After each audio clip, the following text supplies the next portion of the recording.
नमस्कार प्रेक्षक हो, तुमच्या आवडत्या मालिकेच्या आजच्याच म्हणजे 12 फेब्रुवारीच्या भागात तुम्ही पाहणार आहात. प्रीतमला गुंडांपासून वाचवून आणणारा हरीश असतो. आता त्याच्यावर डाऊट घेत दामिनी विचारू लागते, ए हरीश, मला एक कळत नाही आहे, त्या गुंडांपर्यंत नेमका तूच कसा पोचलास रे? आता हरीशला मात्र वाईट वाटतं. हरीशला वाटतं मागच्या वेळी मी यांना धोका देऊन गेलो, त्यामुळे हे आता माझ्यावर विश्वास ठेवत नाही आहेत. हरीश कायच बोलत नसतो. तेवढ्यातच प्रीतम म्हणतो, दामिनी काकू, खरंच हरीशनं माझा जीव वाचवलाय. हरीश होता म्हणून मी वाचलो.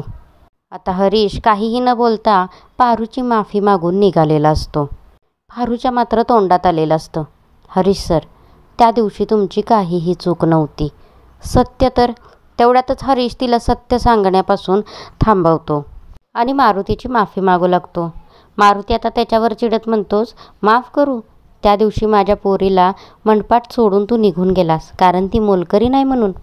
आता हरीश म्हणतो, नाही, त्या दिवशी मी पारूला सोडून जाण्यामागं सत्य हे वेगळंच होतं. पारूसारख्या संस्कारी आणि गुणी मुलीबरोबर लग्न करायला कुणाला नाही आवडणार?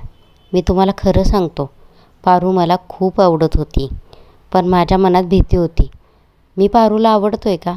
कदाचित पारूला दुसरं कोणीतरी आवडत असेल. पारू इथं किर्लोस्कर कुटुंबात खूप रमली होती आणि मी हा असा अनाथ. तिला मी एवढं मोठं कुटुंब कुठून देणार होतो? पण मी तुमचा अपराधी आहे असं म्हणून तो मारुतीच्या हात घेऊन स्वतःच्या गालावर मारू लागतो. पारू मात्र मनातच म्हणते, तुम्ही माझे चांगले मित्र होतात हरीश सर. तुम्हाला आदित्य सरांची माझ्या मनातली जागा माहिती आहे.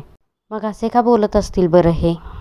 आता हरीश पुन्हा एकदा घरी आल्यामुळे परत एकदा हरीशची काही चूक नाही आहे असं समजून सगळेजण पुन्हा एकदा त्याच्याकडे लग्नाची मागणी करतात.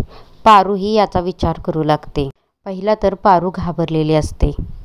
हरीश सर असे अचानक माझ्या आयुष्यात येऊन लग्नाला होकार कसे काय देऊ शकतात?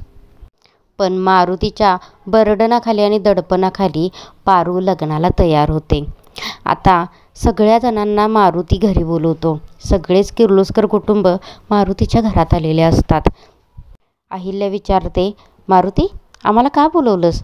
तेव्हा मारुती आनंद अश्रू घालतच म्हणू लागतो, अहिल्या मॅडम, माझ्या पारूनं लग्नाला होकार दिलाय. आता हे ऐकून सगळेच जण खुश होतात. आता तरीही अहिल्या पुन्हा एकदा पारूला विचारते, काय ग पारू, तू हरीशची लग्न करायला तयार आहेस ना? अगदी मनापासून सांग हं.